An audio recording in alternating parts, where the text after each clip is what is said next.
మనస్సును స్వాధీనపరచుకోవాలన్న సంకల్పాన్ని మరింత శక్తిమంతమైనదిగా చేసుకునేదెలా? స్వతహాగా మనకెటువంటి సంకల్ప శక్తి లేదని చెప్పడం సరికాదు. మనందరిలో ఏదో ఒక అంతర్గతమైన మథనం ఉన్న విషయం నిజమే కదా.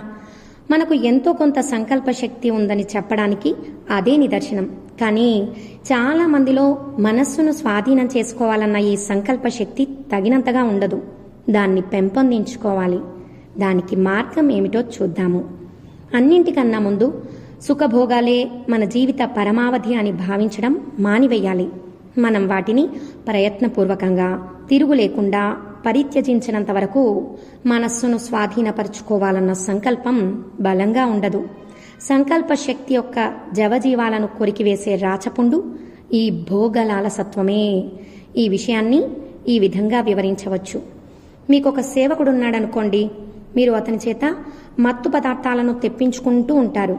వాటిని తెచ్చిపెట్టడానికి మీరు అతని మీదే ఆధారపడి ఉన్నారని అతనికి తెలుసు.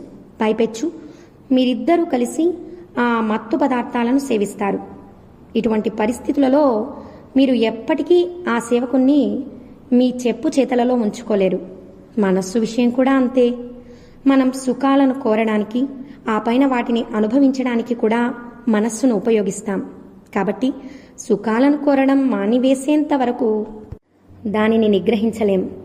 సుఖాలను వెంటాడడం మానివేసినా మనస్సును నియంత్రించడం అంత సులభం కాదు. ఎందుకంటే అది మనల్ని చిన్నబుచ్చడానికి, జరిగిపోయిన సంఘటనలను మాటిమాటికి గుర్తు చేస్తూనే ఉంటుంది. సుఖభోగాలను త్యజించాలనే కోరిక ఎంత తీవ్రంగా ఉంటే మనస్సును స్వాధీనం చేసుకోవాలనే సంకల్ప శక్తి అంత తీవ్రంగా ఉంటుంది. సుఖాల మీది కోరికను అధిగమించకుండా ఇంకేం చేసినా మనస్సును ఎన్నటికీ పరిపూర్ణంగా స్వాధీనం చేసుకోలేము.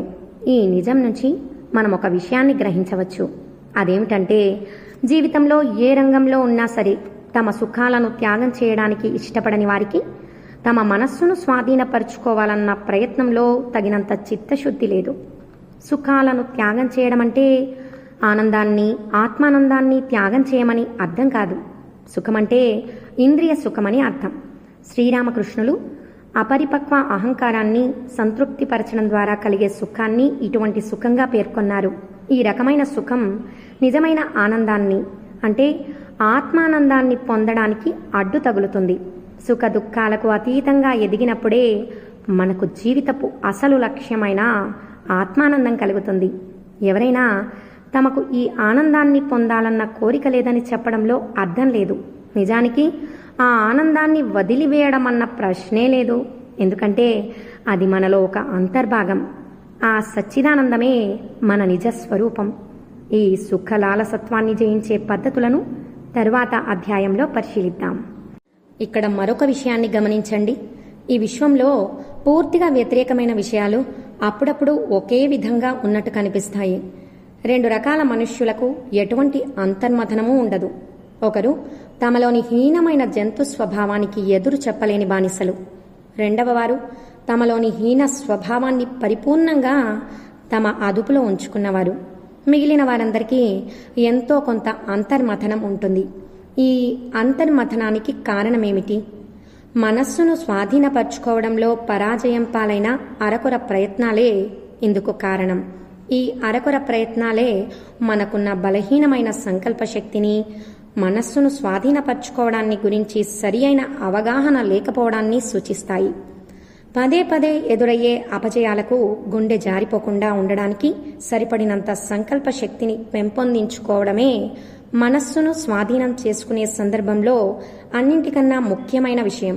మరో విధంగా చెప్పాలంటే, కొత్తగా ఎదురయ్యే ప్రతి అపజయం మనస్సును స్వాధీనం చేసుకునే సరికొత్త ప్రయత్నాలకు మనల్ని మరింత నూతనోత్సాహంతో పురికొల్పాలి. అయితే మనస్సును స్వాధీనం చేసుకోవాలన్న ఈ సంకల్పాన్ని మరింత శక్తివంతం చేసేదెలా? దానికోసం సంకల్ప శక్తిని బలహీనపరిచే కారణాలను తొలగించాలి.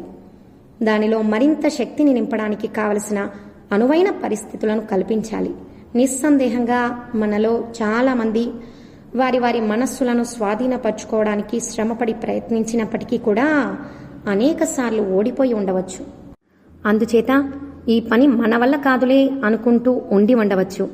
మరొక ప్రక్క దీనివల్ల కలిగే ప్రయోజనాన్ని చక్కగా అంచనా వేసి అర్థం చేసుకుని ఉండకపోవచ్చు. ఇది కూడా మన బలహీనమైన సంకల్ప శక్తికి ఒక కారణమే. మనస్సును స్వాధీనం చేసుకుంటే ఎంత గొప్ప ప్రయోజనం కలుగుతుందో చక్కగా అంచనా వేసి ఉంటే బ్రతుకు పోరాటంలో నెగ్గాలన్న మన స్వభావమే సంకల్ప శక్తిని అభివృద్ధి చేసుకునే దిశలో మనల్ని నడిపించి ఉండేది. అపజయాలకు సంబంధించినంత వరకు మనం ఎక్కువగా ఆందోళన చెందనవసరం లేదు.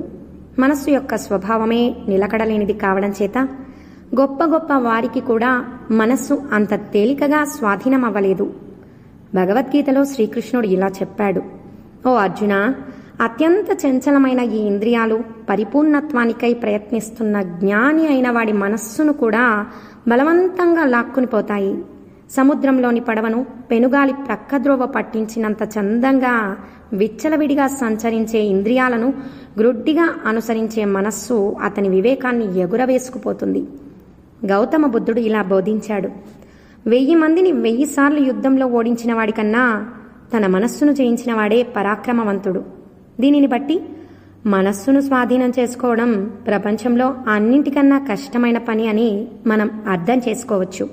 అది నిజంగానే ఒక ధీరోదాత్తమైన పని. కనుకనే అప్పుడప్పుడు ఈ పనిలో ఎదురయ్యే ఓటములని లెక్క చేయకూడదు. పట్టుదలతో, సడలని బుద్ధితో, రెట్టించిన ఉత్సాహంతో ప్రయత్నించడానికి మనల్ని ప్రోత్సహించే అంకుశపు పోట్లుగా ఆ ఓటముల్ని పరిగణించాలి. ఎందుకంటే మనస్సును పరిపూర్ణంగా స్వాధీనపరచుకోవడం సాధ్యమేనని జగద్గురువులే అభయమిస్తున్నారు కదా. కాబట్టి అందుకు వ్యతిరేకమైన ఆలోచనలన్నింటినీ విషతుల్యంగా భావించి వదిలివేయాలి.